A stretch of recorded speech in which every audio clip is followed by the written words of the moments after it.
Welcome to Minds on a Mission podcast, the podcast where we explore the journeys that challenge us, change us, and chart the best course for our best selves.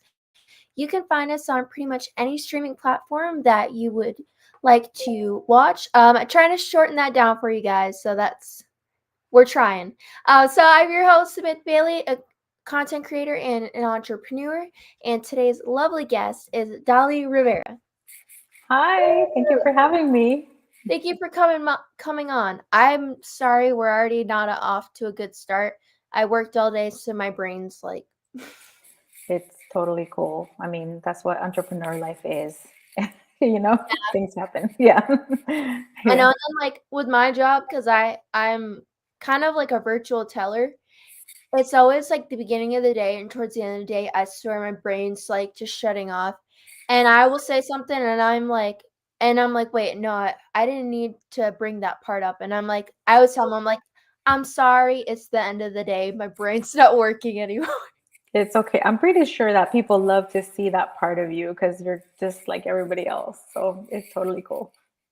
I know my issue is I'm a perfectionist, and I'm always like, oh, you messed up that intro, Mm, but I'd rather be yeah. real with you guys and let you guys know I'm like, listen, I'm a little slow right now. I'm sorry. We're warming up. Okay.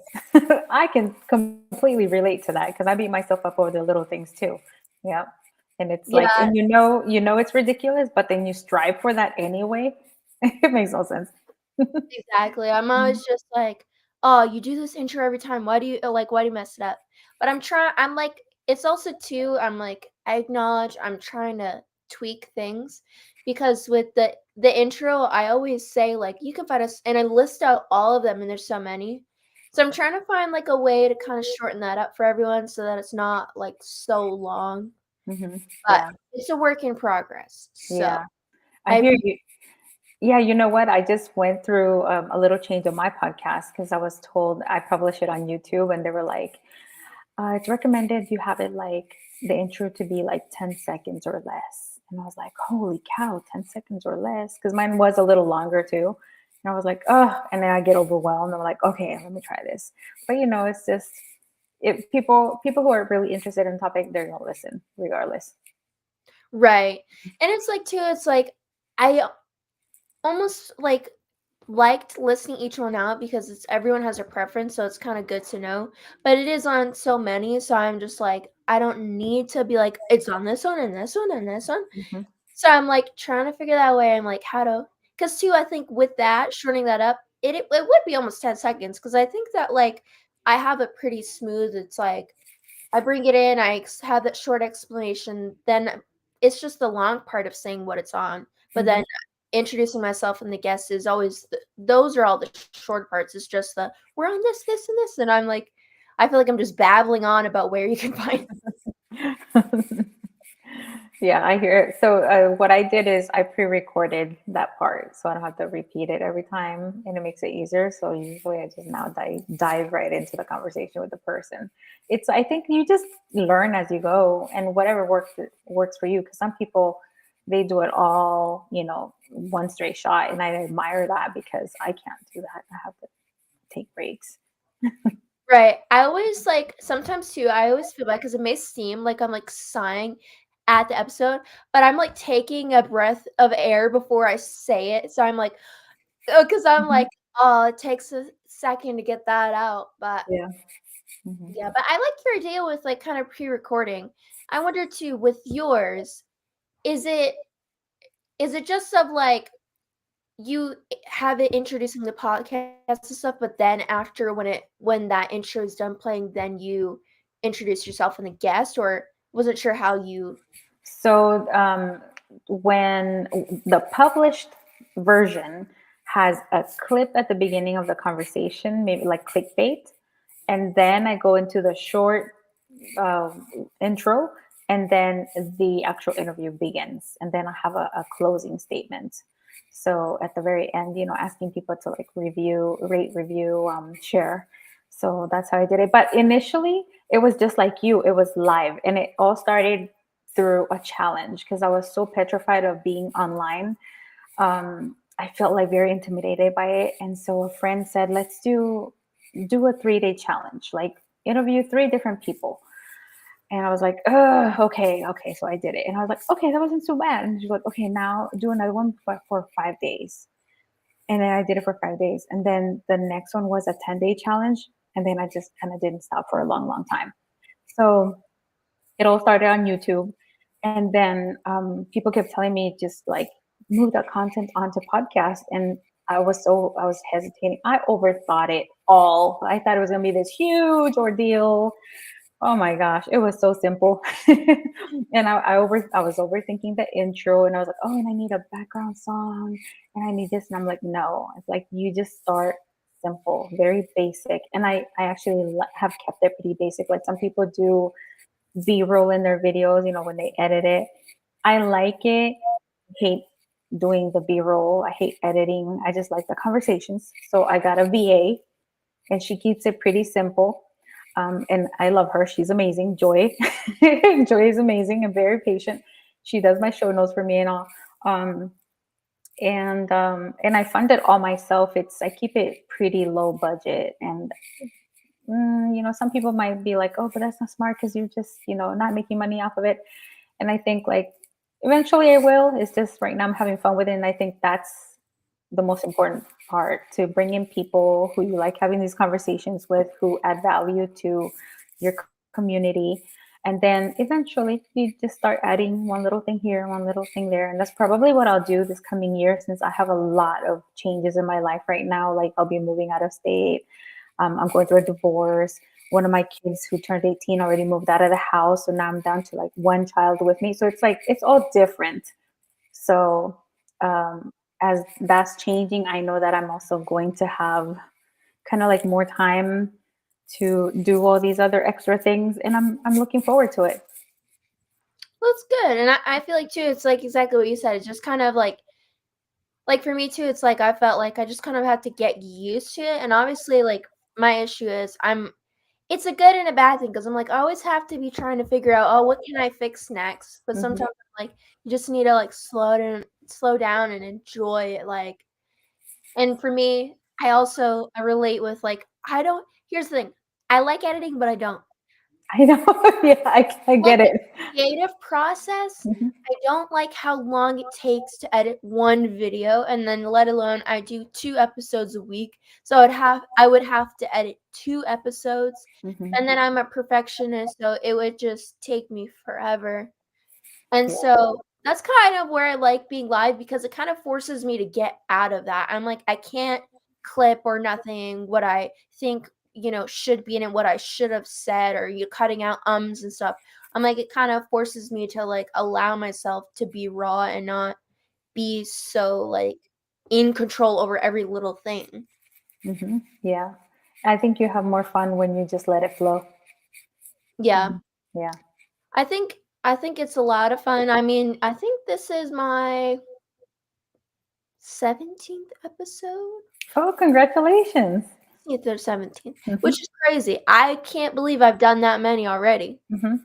Um, and yeah, I mean, it's cool too to connect with people that also have podcasts or have had podcasts because it's kind of like you're like, oh, well, you also know what it's like to, have to start in, like manage it and kind of the process behind that. But like, it's not a bad thing because it's like you realize, like, wow, I can do anything. If I can Hmm. start from scratch, like, I could do whatever I want, like, and Yeah. that's kind of how I felt because I was scared to start one. I just was like, "What if no one wants to watch it? What if no one wants to come on it?" Like, all those limiting beliefs. Yeah. And the funny thing is that you might not have all the views as soon as it airs, but then as time goes on, your older ones get more views because people just start finding it, and I think the key is consistency. Right. Um, and so like I have some episodes that are, I think, 5 years old, and they have a ton. I mean, they have so many views, and I just found that out because normally I don't look at my analytics. That's how like nonchalant about it I am with it. Um, and that's why I know like next year I'm gonna, okay, now I'm starting to pay attention to the analytics. Next year I'll be probably using that information to, step it up a notch. We'll see what happens. Right. Mhm. Like, for me, it's always of, like which parts are engaging. Like, so when I kind of like to keep an eye on, cuz like luckily with this, cuz it streams to 3 platforms and then I upload on everything else, I can kind of I can see the viewers. So I notice a lot of times, and this was the whole reason I started the podcast in the first place. So it just makes me feel like very in alignment with like what I'm doing. Like I know I'm doing something great, but it's usually always the parts where we're talking about tips for beginners. A lot of Mhm. people want to know, and that's in a range of things, mindset or how to start in a specific field, because everyone that I have on is in different fields. So that's kind of where I like to watch, the viewer and be like, okay, so I noticed this is what people really like, um, which makes me feel great because I don't have a specific field yet that I'm like really in. I'm still figuring it out, which to me, I'm like, I'm only 21, so I got time, but it's still Yes. stressing. But it's good to know that, like, from what I've learned already, I can help other beginners because I'm Mm-hmm. not like at that starting point. I've been in my journey for about maybe 2 years. Hmm. Yeah, I'm so glad that you mentioned that you do have a hard time with that because I think a lot of youth do that. I know I certainly did. And the only reason why I turned out less stressed out about it is because I joined the military. So when you join the military right after high school, you don't really have to worry too much about what am I going to do. I did worry about like what I was going to study in college. And I convinced my mom to let me enlist before the age of 18. So she had to sign off, and my promise was like, I'll make you proud. I'll go to college. And then I get to the military and I'm like, oh crap, now I have to deliver, And I was like, I don't even know what I want to do because my problem was not that I didn't know what I wanted to do. My problem is that I wanted to do too many things and I didn't know what to get started with. And then on top of that, my job in the military was completely different than anything I wanted to do. I was actually a mechanic in the army. I worked on all the tanks and all the heavy wheel vehicles and stuff like that. And I wanted to do that just to kind of like go against the grain because people expected me as a woman to do something like an admin or nursing or something like that. And I was like, no, I want to do something so different so that when I'm really old, I can tell my kids what a baddie I was and whatever. And I'm sorry, I don't know if I can curse, but usually I say the other word. but Weird. so and through that journey, like it just unfolds. That's something I've been telling the 18-year-old right now because she's kind of in that situation where she knows what she wants to do, but she doesn't. I think she's kind of overwhelmed. And I'm like, it's gonna work out. I tell that to everybody, it's gonna work out. You don't think it will, and if you just keep dabbling into different things, it'll come to you. And I think that's part of the problem that sometimes we're too scared to explore because you think you might mess up or whatever. And you probably will. And that's a good thing because then you know what not to do. And then you know to reroute yourself a different direction. And your calling, your purpose, whatever you want to call it, it'll present itself. You just cannot stay stagnant. You cannot just not do anything. Um, and when you don't do anything, that's when a lot of mental health issues come up, like depression, anxiety, a sense of worthlessness, all of that. So just stay busy, explore, and when you explore, you have just such a richer life. And I wish when I was younger, I would have explored more while I was in high school. um, the reason I joined the military was because I'm the oldest of 6 kids. My mom became single when I was 14, and didn't have my father's help, and he wasn't in the picture, which was a really good thing. And so I was just like, I'm the eldest kid. She had high expectations. She's like, you better graduate because that pressure was put on me. Like, you're the first one, so you got to be the example. And then, like, it's your responsibility to do really well in life because your siblings are looking up at you. I was like, okay, all right. And then I had my own issues growing up. I came to the US at the age of 7 from Nicaragua. So I didn't know any English.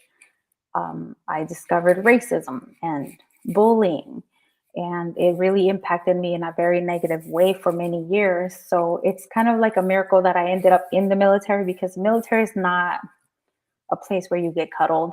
It's not a place where you're not going to get yelled at or anything like that. So it all turned out just really wonderful. And I'm not going to say it was easy, because it was not. I think the military definitely makes you grow, it forces you to grow.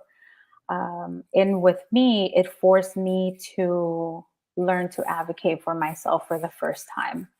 And then somehow after the military, I ended up enlisting for 3 years, thinking I was just going to do 3 years, get the GI Bill and benefits and all, and then just move on. But I ended up being in the military 10 years. And I ended up getting out because I got pregnant. I had my first child, and it was really tough, very misogynistic, unfortunately. And I decided, I think I'm gonna get out. And then I got pregnant with my second child, and by then it was just like very clear. I was like, yeah, I'm gonna get out. I'm gonna miss out on a lot of my kids' lives if I stay in. And I did get out. I don't regret it. I think it was the best decision I could have done for me and my family. And then from there, it was just like, it was hard, because I went from being a leader in the military to suddenly being just this new mom. And then my husband at the time, he was having a lot of health issues, and the market was crashing. And in my mind, I thought, I'm just going to get a job. It'll be fine. I've done 10 years in the military. I'm high ranking. I've done some cool stuff. I have a lot of experience. But then I think, like a lot of us in the military, live in a bubble where we know what's going on in the world, but we don't really know what's going on in the world. Like, it doesn't impact you, because in the military, you have a secure paycheck, you have health benefits, you have housing, you have food, you have it all. I'm not saying you live lavishly, because you certainly don't. It's not super great pay, but you live well for the most part. And so I got out, and it all came crashing down. I found myself in foreclosure. I found myself taking care of my husband and these two new babies, and couldn't get a job. So it was like a whirlwind of a lot. And then, I somehow overcame that. My oldest, started kindergarten, or elementary school, and she got bullied. And I was like, what the heck's going on? I thought I got bullied because I was me. I was an immigrant kid. I was too different. I was like, why is this happening to my child? She's only 5. And it didn't really hit me that it can happen that early. And I kept trying to get some help from the school and stuff. And there wasn't, the help was not coming. And everything I kept hearing was, well, we have to follow policy. We have to follow these steps. And I was like, you know what? The whole school year was almost about to end. Nothing was happening. And I was like, let me look at these policies. At the time, I had decided to go to get my master's. And my concentration was social policy and leadership. So since this is like a social policy, I was like, let me read it. Let me see what this is. What is it saying? Why is it preventing children from being given the aid that they need? And that's when I just started discovering all this bureaucracy, the lack of information that parents have, the lack of information on how to advocate for your children. And then I was able to use that to my advantage, finally. And my child was finally, like, kept safe from the kids that were bullying her and other kids. But it took a lot of research, and then I started sharing that information. And then years later, I created a diversity and anti-bullying academy, and that's what I've been doing since. That's just, working with organizations, providing workshops, educating parents, mainly the kids, not so much. I like to work with the parents, because they're the ones that go to the organizations and they advocate for their kids. But anyway, I've been on a rant, so I'm going to stop right there if you have any questions.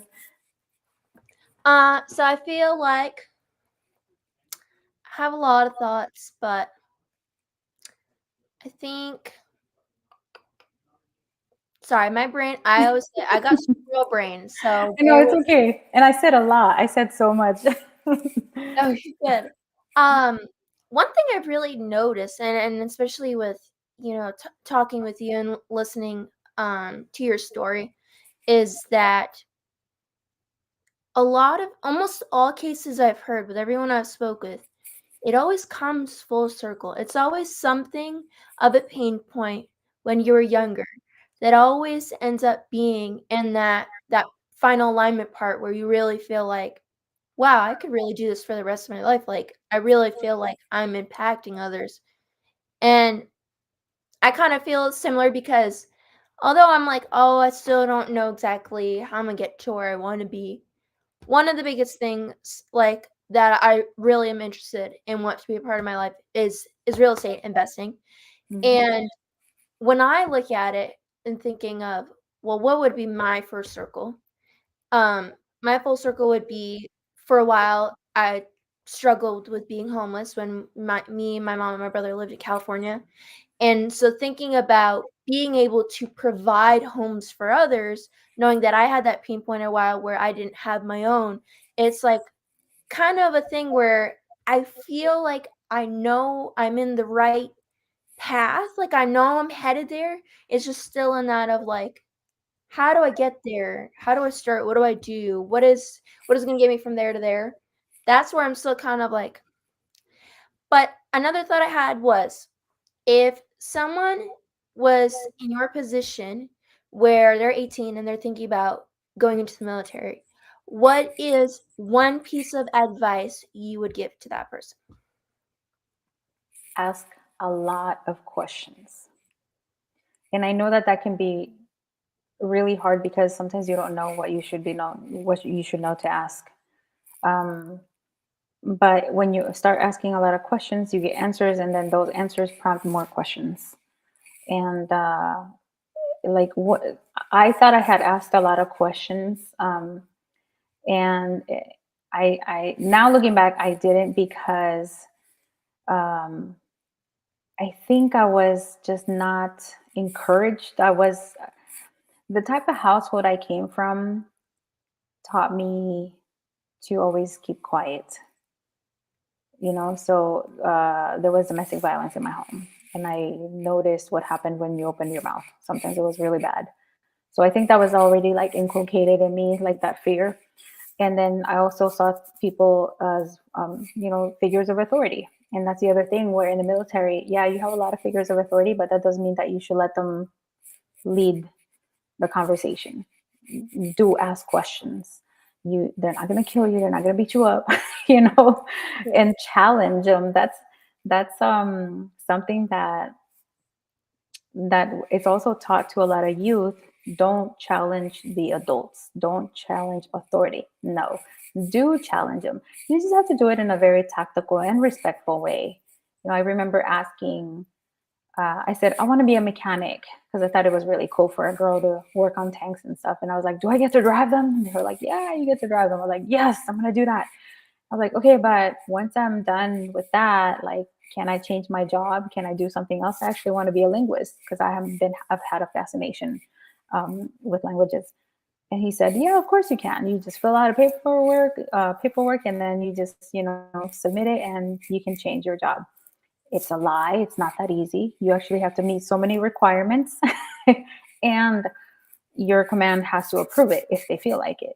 And also the Department of Defense has to have a slot available for you. So um, those questions that would have led to those answers is what I didn't ask. And so I would say, like, go with somebody who has already been in the military, or somebody who is not a recruiter, who does the job, because you can actually ask them if you want to be an aviation mechanic.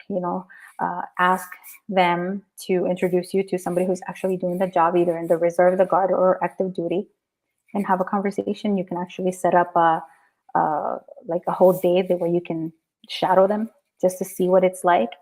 But any job that exists in the civilian sector exists in the military. I'm telling you, like, when I found out that there's a cartoonist, people are in the military who get paid to serve just for being a cartoonist, illustrators, marketing specialists, PR specialists, firefighters, nurses, of course, um, band, like the army band, the Navy band, all the bands. You're a musician. That's actually a job, an official job. So like I did not know how many other opportunities there were. I thought it was so limited because you think of the military, you think combat, infantry, jumping out of planes, firing at somebody, or like mechanics or fixing other things, pilots. But nah, it's got it, it's a whole another world of opportunities. So yeah, ask questions, lots of them. I really appreciate you Mhm. sharing all of that because I mean, I've never been in the military and I don't really know many people in my personal life that have been in it. So, I'm not me in specific interested, but I just thought if there's anyone out there who's hearing your story and thought, "Wow, this is really something I wanna do." Mhm. I really thought that would be a great way to kinda give some insights for people so that if that is something that they wanna do, they know how to kind of navigate through that. So, I really appreciate you giving your insight on that. Yeah, I'm happy to do so. I always love to answer other questions because there's so much that we don't know. So much like, and there's also so many misconceptions. Like somebody just the other day told me, like, well, you got your house because the VA gave it to you. I'm like, no, the VA does not. Military veterans and active duty people, just any military person does not just get money for their home. They hear about the VA, the home benefits. Really, what the VA is they're your cosigner. You still have to come up with your down payment. You still have to have a job. You still have to have good credit. Sometimes they have good programs where like the down payment can be like $1. My first home, actually, I bought it like that in Texas. This was many years ago. I was 23, and they had a program where the earnest money it was like $500, and then $1 was the down payment. But then they charge you that in the loan. Of course, they just make it easier for you to like buy the house and acquire that mortgage. So yeah, there are all these type of misconceptions. Does it help? Yeah, absolutely. But you still have to pay everything in the end. It's not just like, here, you can have this for free. Right. Yeah. So, I had another thought, but before I touch on that, you're speaking about misconceptions. What do you think the number one misconception is about being in the military? That's a good question because there's so many. Let me think. Um, that everybody gets to go to war. I served during 9/11, and like I said, I was in the military 10 years from 1997 to 2007. So 9/11 was in 2001. I never deployed, never. I helped thousands of soldiers deploy. So it all depends because, they're always going to need somebody in the rear to help get the rest out to war. They're always going to need people to do a different type of job. So I think like that's what scares people. Um, and just because you serve in the military, you don't always get to see war. Now there are some people that do deploy many times, but it really depends on the job, and that's why you should ask questions like, what, who gets to go to the front lines, or like which units, and under what conditions, because um, everybody's afraid of that. Yeah. Right. And I feel like that's a really good thing to point out. In any case, no matter what you want to do, it's like always ask questions, always try to get that full picture. I feel like for me, one of the things that I had been interested in getting into my journey of like being in business and trying to figure out like what I'm gonna do. Um, Me and my friend, well, business partner, but we were friends before business partners, but we had common interests with real estate and, you know, we really wanted to start on a venture together, and I mean, when I say we were young, it probably sounds crazy because you're probably thinking, "You're only 21, what do you mean we were young? You're still young." But to me, I'm like, from what I've learned within the last year or so since making this decision, which I will say, I feel like I've learned so much since then. It's, like, crazy, like, I don't feel like I'm the same person, and so to me, it almost feels like when we were young moment, because 'cause I'm just like, I feel like I've gained so much knowledge since then that if I were to make that same decision now, I would not have done it. I would have not have done it. I've learned so much since then.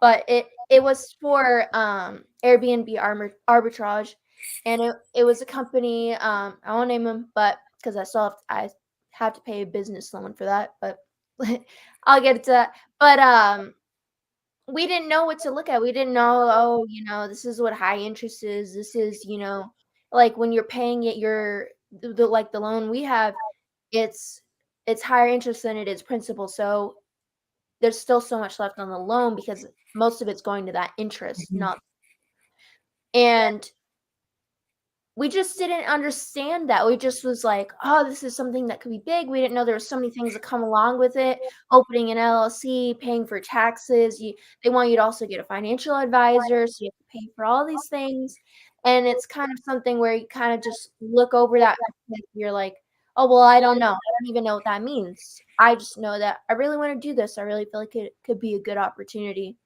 And so over a year later now, stuck with the loan, the business never worked out, and it's just kind of a thing that, like, I'm like, "Well, I learned that lesson. I Mhm. learned this is what you look at." Um, and it again is the thing of being young, not knowing what to ask, not knowing what to look for, not asking enough questions, just exactly like you said. So it's like all of those things that kind of and it's like it happens for a reason. I know there's a reason why it happened, and it taught me to look for those things, which is why I'm like, now I would never do that again, without being like, "Okay, this is all of the things." But with anything, if you're not sure, if you don't know what questions to ask, if you don't feel like maybe it's a good decision, even though it's like it sounds exciting, wait, take the time. There will be another moment to do that, but always make sure that you are figuring out, okay, what answers do need to have resolved? What do I need to look at? Um, and just kind of taking it from there. So that's kind of my input on that. Yeah, you make a really good point that, you're going to learn through your processes. You didn't know all of this stuff and now you have grown. And sometimes that growth comes with those rough learning lessons. Um, One thing I would say to youth is always have a mentor. Sometimes mentors come in the form of just somebody who's just happens to always be there and guide you. So they're not going to walk up to you and say, "Hey, I'm going to be your mentor." Nah, it's just that one person that always tends to share some words of wisdom with you. And then if you want to have like a more official mentor relationship with someone, score.org is an organization that helps people. It's a lot of executives that volunteer their time, and all they want is for you, if you're going to commit to asking them to be your mentor, because they assign you based on your zip code and based on the industry that you want to get mentorship for, right? So all they want is that if you're going to commit to them, that you're going to execute, because they don't want to waste their voice and time in giving you the guidance for you to just not execute anything at all. And this is just people who are successful and who have had failures and have learned, and they just want to share the information with others. Score.org is like a sub entity within the Small Business Administration. So it's partially funded by federal and state funds. But the mentors, they volunteer their time. They're not being paid. So you go to score.org, you submit your inquiry, your request. And I remember that's one of the first things that I did when I started my business, because, well, my first business, it was these custom kitchen chopping blocks. Um, and so I remember getting a mentor who was in the manufacturing industry, and I got another one who knew everything about patents and stuff, because I had these like unique designs and I had no idea how to get started. Years later, I got a mentor who she was with a big newspaper. I want to say it was New York Times or Wall Street Journal. I can't remember. And she had been an anchor for one of the big networks for many years. So she had a lot of experience, and I wanted her to guide me with writing a book. And I also got another mentor years later who knew about marketing. So I wanted to do, because that was all new to me.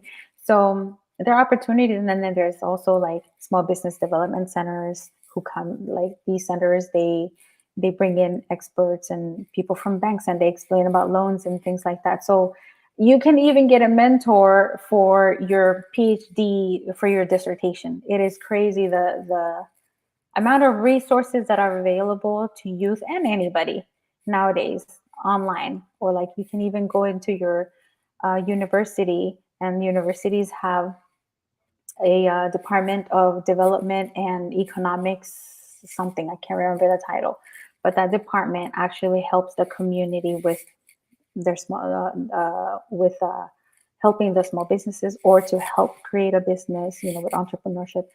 There's a lot out there, and all of this I just learned just asking questions and also listening to other people. Listening is so valuable. And I remember my mom used to tell me when I was little, she was like, Dali, just listen to old people. They've been through some stuff. And if you listen to them, you will save yourself so many hardships. And I never forgot that. And so I've been doing that. And I think that was partly the reason why I also like moved up the ranks in the military so quickly, because I listened to the elders, the experienced people. And they would tell me what to do and I would do it. And next thing you know, I was getting promoted. So there's so much value in just listening and executing. If you really want to try something out to succeed, you just got to try, and you have to let go of fear. And I tell myself that all the time, because I'm still afraid of fear. But I'm still afraid of failure. But I have failed many times over, and it sucks and it still hurts. And then I beat myself up over it. But then I get up and I go and do it again, just a little bit differently, to see what's gonna work. And I think that's just the cycle of life. You just got to keep trying. Right. I feel like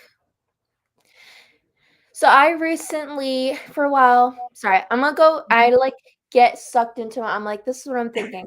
Um, so preface, I just was gonna kind of explain a little bit of my story with getting into therapy and coaching and stuff, if Mhm. that's all right. But there's a reason I bring it up. Anyway, sorry. Okay. Um, so yeah, for me, I feel like I've had a lot of stuff in my life that I feel like I kind of was unresolved, and I didn't know how exactly to get into that. And I always had that like limiting belief of like therapy is too expensive. I can't get therapy.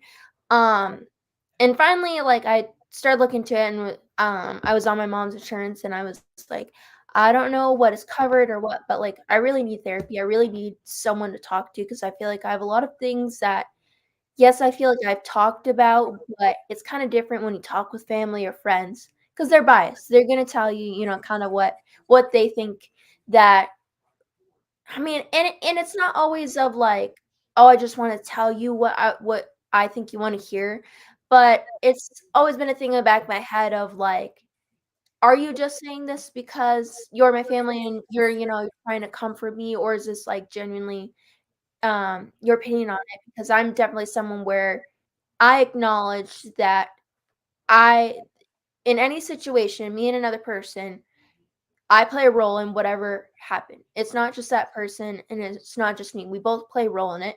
And so I've always been a person of like, I want to know what I could have done better. I understand that maybe it may have seemed like not entirely my fault, or more so that person's fault, but I'm like, I don't wanna hear that part, I wanna know what could I have done better? Um, so that was kinda something that sparked for me of like, I really need a non-biased person to just talk about things and kind of tell me like, "Okay, from an outside point of view, what do you see when you're looking at this?" Um, so I was able to get it was like 8 free therapy sessions with, our insurance that we're on. So I had those sessions, but then, obviously that ran out, so then it started charging, and I just was like, "I can't simply afford the rates that they wanna charge." So I hadn't been therapy in a while, and then recently I kinda reached out on Facebook and was like, I really need to get back into therapy or something. Like, I need that extra guidance, like someone to just kind of be there because I have very like high and low periods where I Mhm. feel really good and then I get in my head and I self-sabotage and then I'm like falling back down. And that's kind of where I was thinking of like, still having that fear of failure. Like I have that as well where I'm just like I know truly too, it's like people say, "Well, the only way to fail is to stop." So I do agree. But I have a lot of expectations for myself, so I always think if I don't get there, then I failed.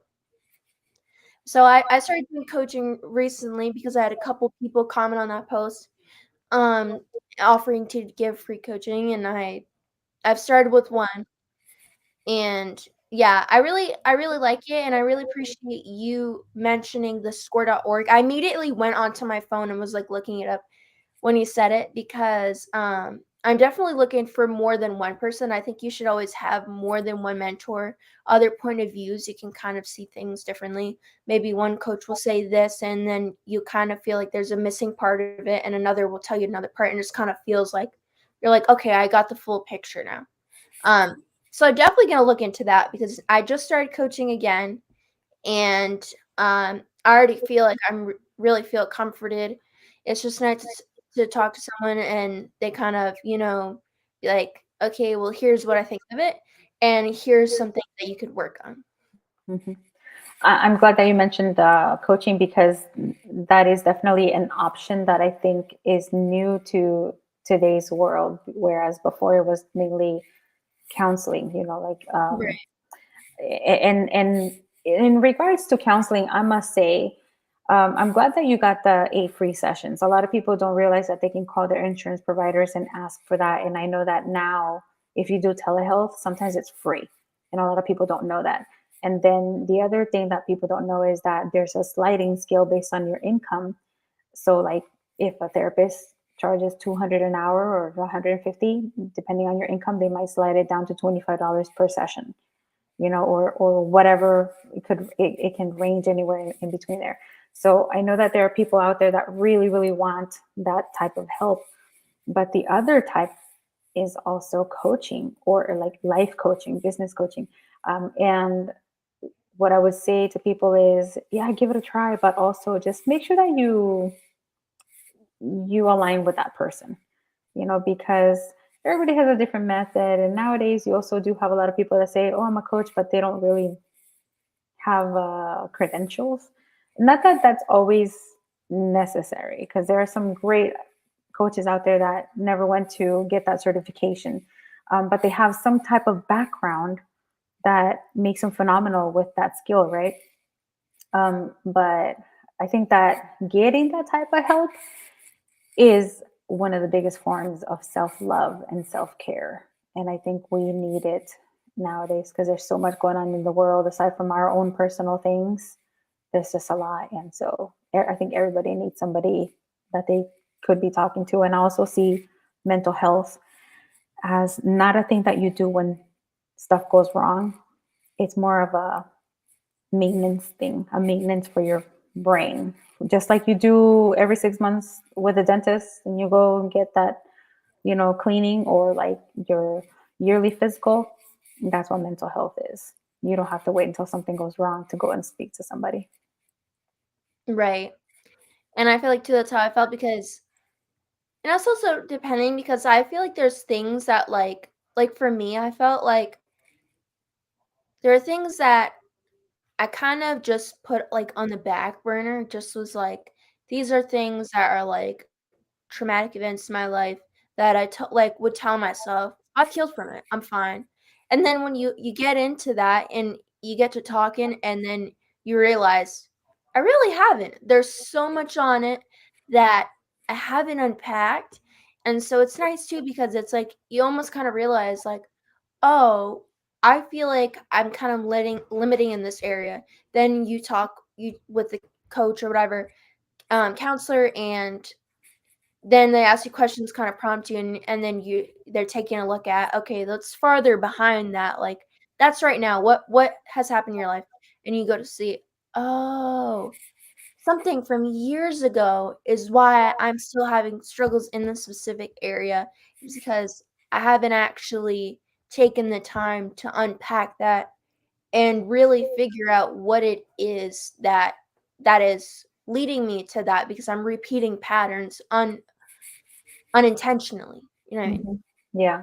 And sometimes we also self guard because of whatever happened in the past. Like I know I had an aha moment a long, long time ago, because I was so like, in my mind, I'm like, I'm on my own. I cannot depend on anybody but myself. So then it was really hard for me to receive help. And it still is to a certain point. But that's part of like the mentality of, no, stop relying on on anybody, because they can drop you like this at any moment. Everybody else has in the past, so rely on yourself, you know. And then you don't realize that until you either are talking to somebody in therapy or coaching, you know, a coach, or it comes up in your relationships with friends or with your partner. And that's, yeah, that's an eye opener when it happens that way. That's how it happened to me, where I was like, oh my gosh, I did not realize that I was doing that, as it's as a mode of self-protection. And also because unconsciously, I am not even going to say subconsciously, but it was unconscious, like so deeply in there that I didn't realize, you know, that I have certain beliefs because of my past. So yeah, I would say kudos to you, because um, when you decide to go there, you are committing to deal with that hard stuff. And it can be very, very hard. But somebody said this a long time ago, I never forgot it, and said, when you talk about something painful and you, it's just a conversation, it's a sign of healing. But if you're still talking about it and you can't get past it without crying, then you still have healing to do. And the other one I heard that I love is, um, when you talk about the scar instead of the wound, you know that you're healed. I was like, oh, wow, that's deep. That's so true. That one was good. I feel like it's almost like a thing when you start on your journey of on your mindset. It's almost like these floodgates open, and it's like all these things that like you didn't realize were a thing are a thing now, and you're like, and it can be overwhelming because it's like for me, I'm like, I write out lists, and I'm like, oh, this is what I want to work on, and I'm just like, if you had asked me 2 years ago, I would have been like, "Oh, nothing. I'm fine. Like, I'm great where I am." Hmm. But then looking where I am now, how much I've done to change, and still I mean, life is an ongoing cycle of change and growing.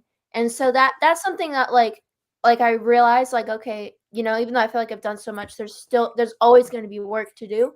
And but it's a thing of feeling like at least I'm recognizing it. Like, that is Hmm. the number one thing to me, being self-aware and realizing, "Okay, this may take a while to get some of these things done," and then at that point, there's gonna be more things that I'm gonna realize, and it's gonna be an ongoing thing, but realizing that all that matters is that I'm aware and that I'm taking the steps towards these things, and Yeah. I'm working on it. Yeah. And being self aware is really, really hard. I remember feeling this emotional, like this uncomfortableness within me when I was talking about a certain topic. And I was like, oh, I hate it. I hate it. I don't want to talk about it. And then I realized, oh my gosh, I hate it. And it feels very uncomfortable because I don't want to admit this, or I don't want to face it. And part of self growth is having to face those things, even the things that you might not like so much about yourself. Maybe it was like how you reacted to a certain situation or how you treated somebody. Because, you know, we're not perfect. We have hurt others too. We have been the villains in somebody's story, just like we have villains in our own stories, like, right? So that's just hard for some people to admit, and to just be self aware of, like, if somebody tells you, oh, you know, like your demeanor, you come off too strong, um, or you're just weak when it comes to this, and you need to stand up for yourself, and you're like, no, I'm not, and you get defensive and stuff. And I'm like, oh my gosh, why am I getting defensive? What's there? And then you start digging in, and you're like, ooh, so that is what self awareness looks like, and it can be uncomfortable, but in the end, I think it makes you just a whole different person and a better person. And you should not feel ashamed about it either, because I think everybody goes through it, and nobody is perfect. Nobody's an angel. Nobody's like, uh, we've all done something that we don't like, not just others, but ourselves. We don't like, I can tell you so many stories of like decisions or like reactions I had to certain situations. And I look back and I'm like, oh gosh, I can't believe I reacted that way. Right. Yeah, and I feel like too, something that's been great for me is one thing I love to do is like listen to motivational videos like while I'm at work because I'm allowed to have headphones in. And um I like to watch like Mel Robbins and then there's this other girl, I forget her name. But it was something I heard recently and it really made me think of like that is so true. But basically we're talking about like you when you love someone so much, like say your mom, right? You're not afraid to be honest with them because you know it's because you care. And so it's so easy to be like, "Mom, this is what I think. This is, I'm saying this because I love you. I don't want to hurt you, but this is what I think." But then when it comes to ourselves, it is so hard for us to have that same loving compassion to be honest with ourselves. And it's something that's really made me think of like, yeah, there's so many times where I felt that kind of like what you're saying where I knew there was something, underlying or I was insecure about something. There's a reason why I was reacting a certain way, but because I didn't have that self-worth and that self-love, it's so hard for me to give and I still struggle with this, giving myself compliments and telling myself, "It's okay," and being taking that time to really be like, "This is really an issue." Like, as much as you wanna ignore it, it is an issue. It is something that you need to work on. And it's just, like, hard to kind of get to that point where you can do that consistently. It's like you gotta take it in steps, but it always makes me weird, like, thinking about it, like, "How is it so easy for me to say this to my mom and be like, 'Mom, you need to work on this.' Like, I'm saying because I love you." But then when it comes to yourself, and I know a lot of people deal with this, it's like, I'm just like, "No, it's fine." Like, and then I'm like, "No, it's not fine." Like, you have to give yourself that same love and tell yourself, "No, I'm accepting that this has been something and and that I need to work on it, and I'm giving myself grace, but I'm not allowing myself to just forget about it and just say, 'Oh, it's whatever.'" Hmm. Yeah, it definitely takes. You have to admit that you're going to be a work in progress until you die, pretty much. We're constantly changing. What you Right. liked 5 years ago, you probably don't care about anymore. And what you care about right now, you probably won't care about in 5 years, because you're going to be at a different stage in life with new challenges, new people in your life, most likely, and you become almost like a whole new person, and that's okay. And I think that too is something that we need to acknowledge and accept, because I hear a lot of people say, I don't know, you've just changed. I'm like, well, yeah, you have too. It's called evolution. That's what we do.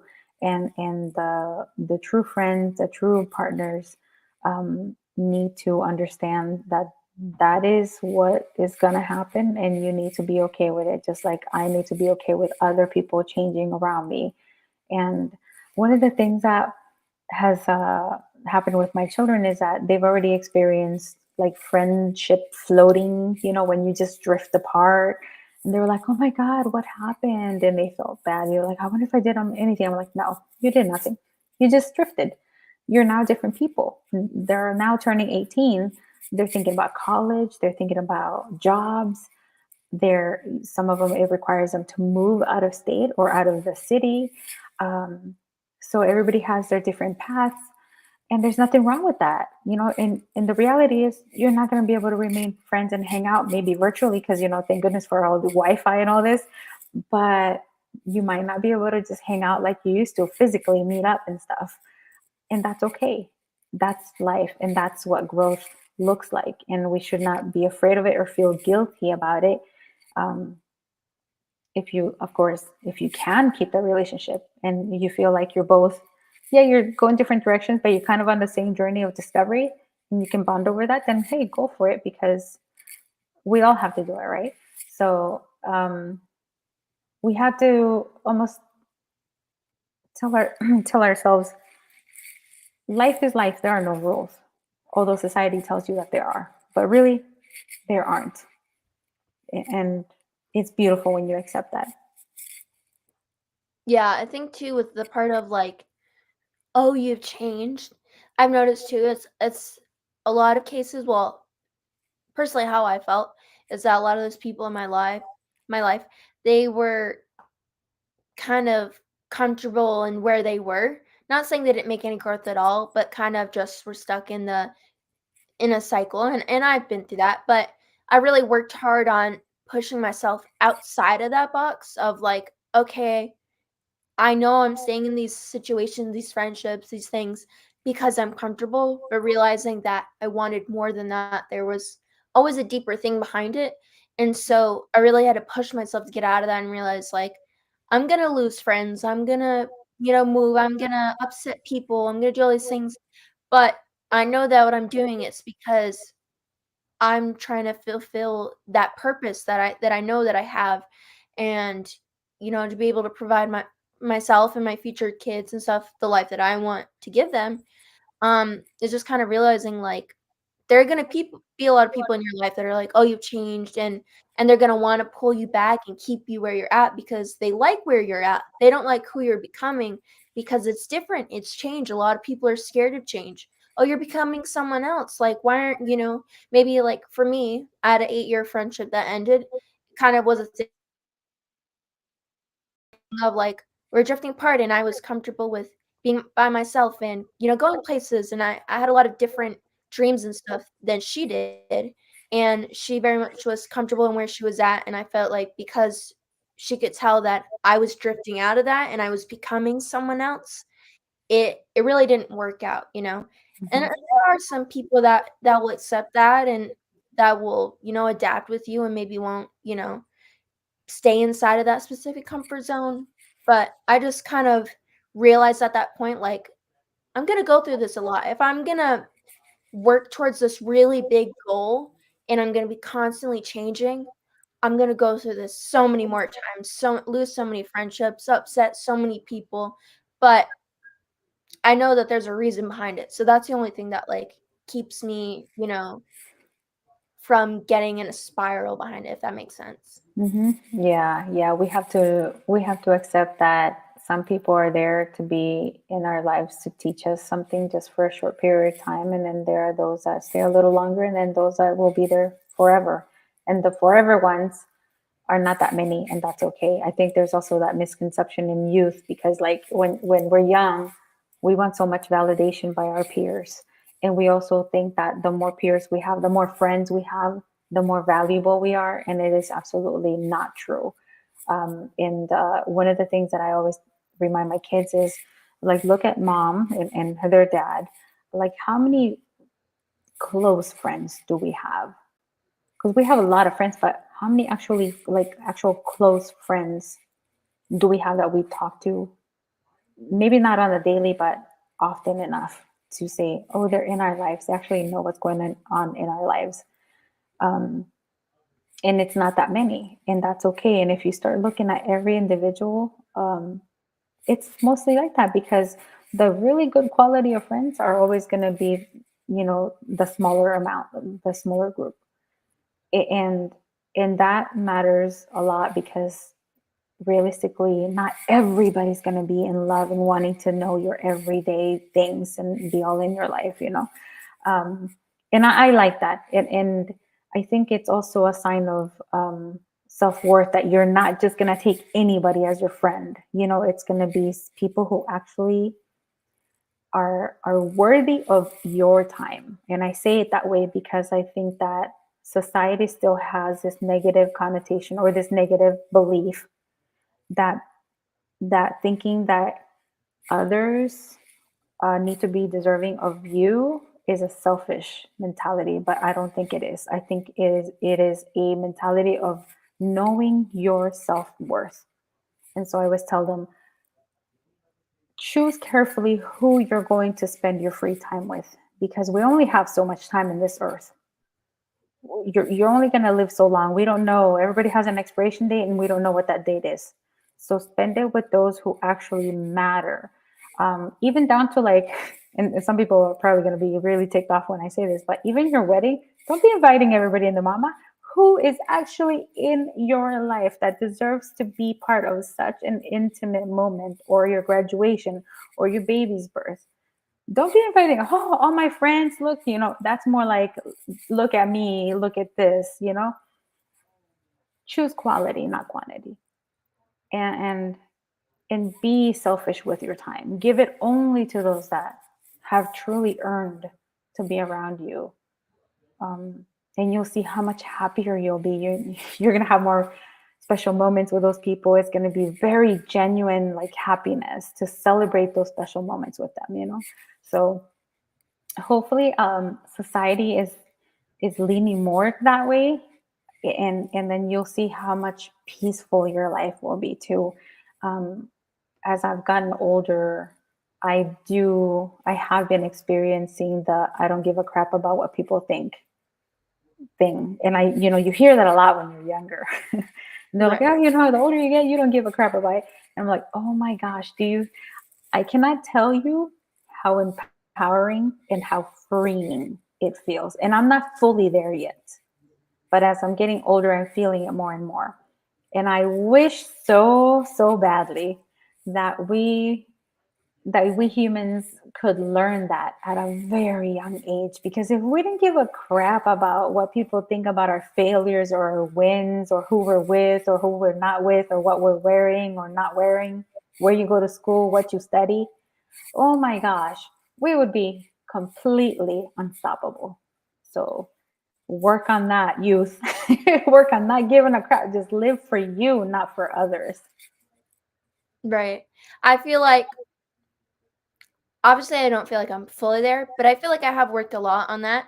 Mhm. Which is why I cut out friendships and stuff because it became down to that thing of like realizing I stopped caring. Not that I didn't care about the person, but just caring about like, because I always felt like I was someone who was just always like, I didn't care about my feelings, but I just always was like, this person's upset. It doesn't matter that I'm upset. This person's upset. And always trying to like be that person to fix it or bend over backwards because I felt like I had to prove myself in ways. And also to that validation thing of like I was scared to be alone. Like if I don't have any friends, then and when I was first kind of going through ending that friendship and stuff, like I remember so many times like talking to my mom like, I don't have any friends, mom. Like what am I gonna do? I don't have friends. Like I'm so lonely. And I really come to the point of like I really and I love that I can say this. I really love my own energy and being by myself and just having that time, like, I feel like I've really become solid with myself. I love enjoying spending time, I get home and I put on music, and I feel like so many nights I come home after work and I'm having my own dance party by myself. I'm Mhm. putting on music and I'm just in my room all by myself just dancing and having so much fun, and I feel like if you had asked me this 6 months ago, a year ago, even 2 years ago, I would have said, what am I without friends? I feel like I'm nothing. I Mhm. was scared to be alone, to have any time, I'd always have to be FaceTiming friends, spend time with friends, hang out with family, like, I had to be filling that void of so many things. I couldn't just have that time where I'm just like, it's just me, and I'm just Yeah. here, and I'm just doing me. Yeah. And now I'm at the point where I'm like, I don't care. You wanna be my friend, you don't wanna be my friend, it doesn't really matter to me, like and it's the thing of, like, if you don't hold those values that I have, if I don't feel like we're in alignment, I'm done. Like, that's just kind of where I've come to. It's like, not that I don't care about people, but I finally care more about me than other people. It was always others over me, and now I'm like, I come first. Yes, congratulations. That is huge, especially being this young, because there's a difference between being alone and being lonely. Just because you're alone doesn't mean that you're lonely. And I feel like if you're feeling lonely, you've got to you've got a lot of work to do, because um, you shouldn't have that codependency on the companionship of anybody. That's uh, yeah, that can be a big problem where you just cannot be by yourself. Enjoying yourself should be beautiful and peaceful and fun. You said you're, dancing alone. I've done that too, and it's like, and you feel silly or whatever at first when you start doing it because you're not used to it. But then suddenly it's just second nature. This is just what you do because you're so happy being in your own skin by yourself, not really caring about having to please anybody. It's very, very liberating. So kudos to you. And I hope that you continue to grow on that because, like I said, I'm 45 and I'm still learning. I'm still not completely, I'm still fearful, but I still do things. I still, self-sabotage. I still have these ideas of perfectionism. I'm still trying to get rid of that. I'm still doubtful, at times. But the key is like I'm always overcoming it. And it really helps when you do surround yourself with people who cheer you on and help you process. Like your friends are not there to tell you what to do. Your friends are there to hear you out and also to tell you like knock it off, when you're doing something you shouldn't be. That's a good friend. And the other thing too is having a group of friends who are doing amazing things uh, is very helpful because it's that motivation, right? Of like, oh, okay, so you're doing this. Oh, yeah, okay, well, I'm gonna do this too. It's like, and then they cheer you on, and then they might be at a higher level than you, so they'll teach you a few things that you could be doing to get up there. And then you might have other friends that are maybe a step behind you. So the key is to please just like help them out too. And it becomes like this really beautiful relationship where all of the people in your circle, you're all moving up together and you're at different levels. And I heard this a long time ago, and they said, because the whole self-sabotage and comparing myself to others, and they were like, why are you comparing your chapter 1 to their chapter 30? And I was like, oh my gosh, I never thought of it that way. That's so true. Like we just like, oh, but so and so is doing this. And then you don't think, well, they've been at it for so many years. They've been perfecting or, reworking their strategy. And here I am beating myself up. And I'm just at the beginning stages, or maybe I'm at the middle stages, but they still have more experience. So it's all a matter of like, how do we think of ourselves, and how do we think of what's going on in the world? I feel like society's shifting that from going very linear to getting outside of that and expanding. And I love it. It gets me really excited because I see so much growth and so much potential in a lot of people. And it's like, well, for me, I feel like I now finally understand when people say the older you get, the better life gets. And I'm like, oh, I get it. It's because you stop giving a heck about what others think, and you're kind of like more daring, and you also know more, which helps. So, but the learning does not stop. It really doesn't. And then if you're not learning something new every day, then you gotta look for something to learn. You really, I think you really have to be learning something, even if it's something really dumb. Like I just learned the other day that whales have like mammal glands that are tucked in. Yeah, they like tuck them in to hide them. And I was like, oh my God, I didn't know that. Like I'm learning something new. Like I learned that, like 50 to 70% of their milk is made up of fat. I'm like, holy cow, that's a lot. It's like, it's just senseless things, but it's kind of cool that I'm still learning new things. And that might be totally useless information, but I'm also learning other things that will, help me in life somehow. So yeah, Right. it's fun. I think that learning also kind of keeps you alive. It's like excited about life. Yeah, because it's that like, what is the next step? Like, what Mhm. is my next thing? Right. Yeah. Um, I know we're a bit over the hour mark. Before we end this, I wanted to say one last thing with what we're talking about that I feel like I would have loved to have heard this 2 years ago when I started my journey. And I know that a lot of people, wherever you are, I feel like this is going to be very helpful. I feel like a thing that you really have to understand is that there's never not going to be a point where you're never going to have another thought like that, another limiting belief. There's never not going to be another day. Even if you feel like you've done all this work and you get to the point, there's going to be so many days where you're not feeling that 100%, where you go back to that point and you feel like you're falling backwards. My my biggest advice to that is that it's not exactly the fact of getting to the point of thinking like, "Oh, I have to just get to the point where I never have these thoughts again, like, I'm not allowed to think this."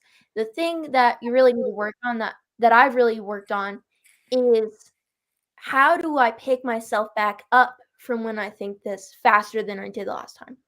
So, for me, it's like I would have a thought and I would sit in it for a couple weeks, like, I would just get very down, and so if you listen to these people like Mel Robbins, and like one of the biggest people that like I love listening to, she she says the same thing where it's like you're gonna have those thoughts. It's just how can you rewire your brain so that when you have that thought, you know what to do next. Because for me, a lot of times I feel like I get stuck, and I love this word analysis paralysis, where I'm like overthinking something, and so just know that it was okay to have those thoughts. It doesn't mean that you're going backwards, and I'm also saying this to myself too, because sometimes I still think that. I still think, "I feel like I've overcome this. Why am I thinking this again?" There's a reason why it's coming up again. Maybe there's something that you didn't look at the first time or the second time. Um, it's another lesson, we're always gonna be learning lessons. So, I just feel like that was really something that I wanted to share because I feel like it's a thing where, especially with social media, we see these people that we really look up to, and we're like, "It seems like they've overcome this, like, how come they're doing so great, and how come I'm still having all these issues, and I feel like I've done all this work." They still have those thoughts. They may not say that they still have those thoughts. I mean, if you really listen to people like Mel Robbins, though I love people like that because they're very honest, but the issue is with social media, there is a lot of people that won't share that with you because they share just the good parts. "So this is where I'm at now. This is all these things." And it's really of like, you're a human being. Those people are human beings. You're still gonna have those thoughts no matter what. It's just realizing, "Okay, how can I do better for the rest of the day or for tomorrow?" And realizing it's okay. Like, just give yourself grace. Doesn't mean say, "Oh, I'm just gonna accept defeat." Trust me, I've been there, but just realizing, okay, like, something I'm working on is I'm writing out, "Okay, what have I done this week that I feel like I could do better next week?" And just work on it. Yeah, absolutely. I completely agree with all of that. Thank you. I just felt like that's something to share because I feel like it is something that when you're getting to the journey, it's like you really think like, "Oh, am I gonna ever overcome these things?" And it's like, you never really do. It's just you realize I know how to get myself out of that. I know I'm gonna end up at some point getting back into this thought, but now I know I have these tools that I know, okay, when I get into that state, how do I get out of it? Hmm. Yeah. I heard somebody say, um, if you're going through something really, really difficult where you feel like you can't see the light through the darkness, think about the fact that you have overcome everything that happened to you prior to right now. And I've been through a lot of really difficult things. So when I heard that, I was like, oh my gosh, that is so true. I've overcome all of this stuff. And a lot of times it was simply because you just have to keep moving forward. Some people are like, oh my God, you're so strong. I'm like, nah, I just had to go. I had no other choice, you know? so, um, so if that helps anybody, I hope that they, take that and find some kind of courage or some willpower to keep moving forward, because um, life can be really hard, but life can also be very, very beautiful and rewarding. I agree. I feel like when you get in those moments, it's really of like, why me? Why is this happening?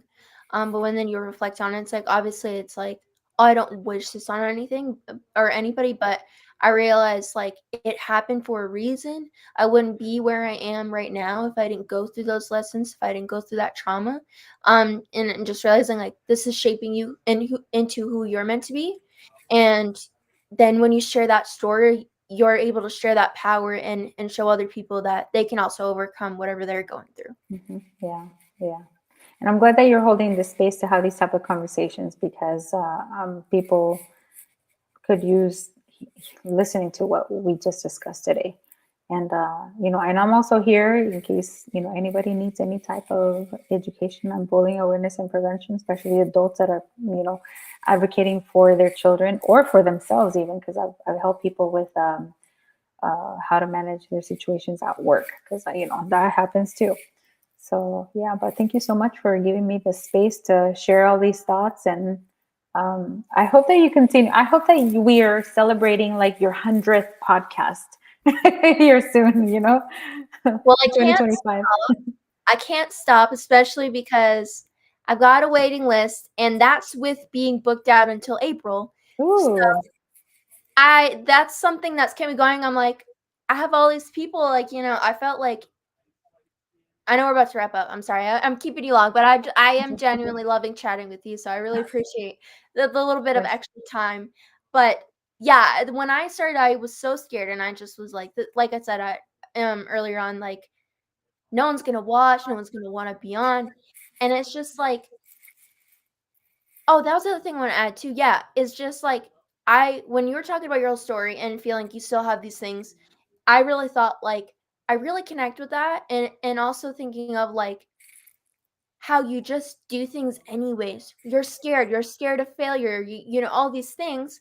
And so is a lot of people, and I have those things very feel fear of failure is also like one of my number one things that I'm just like it's not just really other people, it's the biggest one is myself. I'm scared of failing myself and not holding true to what I see being my future.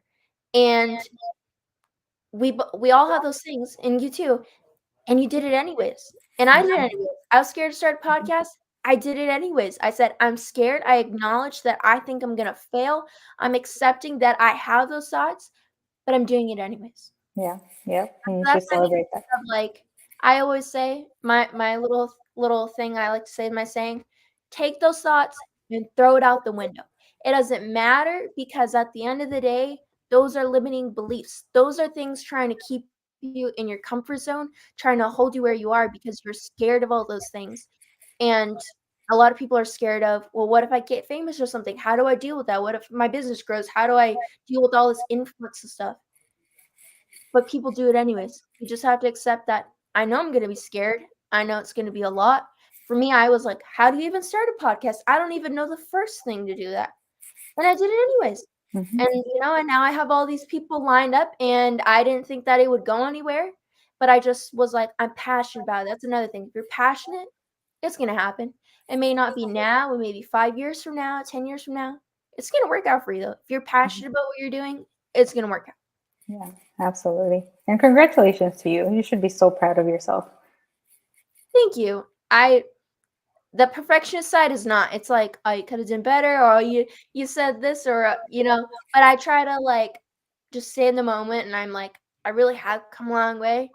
I've done all these things, and I feel like most people would have been like, "I'm giving up," and I've given up, but it's always that thing of when you know you have a why, you can't give up. You're Mhm. like, "In this moment, I want to," but every time I would give up for a couple weeks, I'd always come back because I always saw that this is where I wanna be. One. Because deep down, you know that you can do it. You're just exhausted from the challenge. Like that's part of the reason why I stopped editing my own videos and gave it to my VA, because I was like, oh my gosh, I said it again. Dang it. I'm like, oh, I stalled too much. I paused too much. Oh my God, what did I do with my eyes on that one? Like I was like, oh no. this is not good. I need to just hand this over to somebody who is going to just have a different view of it, and let her edit it because she's one of the listeners. So if I do it to myself, I'm gonna be nitpicky, and it's never gonna get done. Yeah.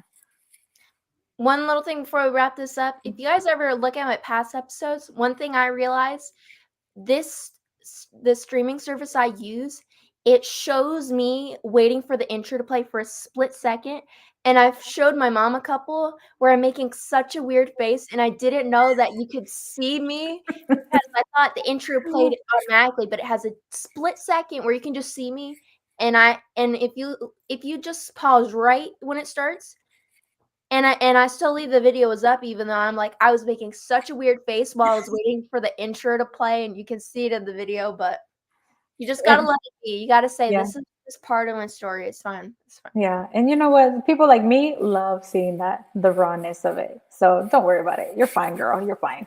Thank you. Well, I appreciate you coming on and spending that extra time. Yeah, I always love ones like that because I try to stay to that hour mark.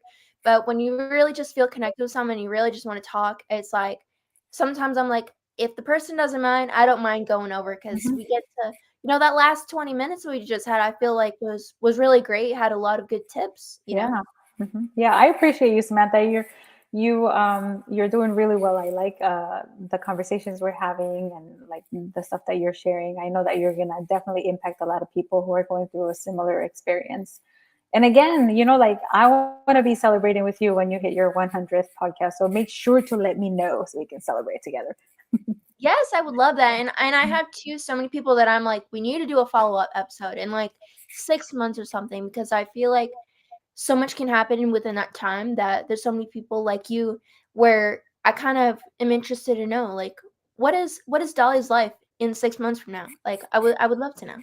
So, Hey, I'll let you know. Hopefully, I'll be in Georgia, living my best life. yeah, I mean, Yeah. definitely stay up to date with me, and if we ever wanted to schedule it out, or just do anything, I love Mhm. coffee and chats, so, I Yeah. would love to stay connected. Yeah, definitely. Thank you, Samantha. Awesome. Well, thank you for coming on tonight. And for anyone who may want to reach out to you, if you could just let us know where the best places to find you would be. Yeah, so Instagram, I share a lot of great tips. My handle is Dali Talks, and that's DAIT as in Tom, ALKS as in Sierra. And you can also go to dalitalks.com and get some more great tips. And you can also find the Dali Talks podcast anywhere that you listen to podcasts, including YouTube. Thank you, Sam. I Of mean, course. Samantha. Here, look, I'm already shortening your name. No, I prefer Skip, so that's fine. Okay. So I'll have that linked. And then as for where you guys can find this podcast, I said that you can pretty much find it on everything that is true. But just to throw it out there in case you're wondering, we're on Facebook, Instagram, X, YouTube, Spotify, Apple Podcasts, Amazon Music / Audible, iHeartRadio, Spreaker, Deezer, Podbean, Buzzsprout, Castbox. I mean, there's so many of them. Mhm. But I really wanted to put this out on so many different platforms for anyone who may want to listen to it and kind of listen to the conversations that we have and get to learn some tips. So I really hope you guys enjoyed tonight's episode. You can find me, Samantha Bailey, on Facebook or Sam B Daily Motivation on Instagram and TikTok. But best place to message me is on Messenger. And we hope you guys have a good Thursday night. And I will see you guys tomorrow with the third episode this week with Michelle Coy. I think I'm saying that right. So I'll see you guys tomorrow night, and I hope you have a good Thursday night. Thank Bye. you. Bye.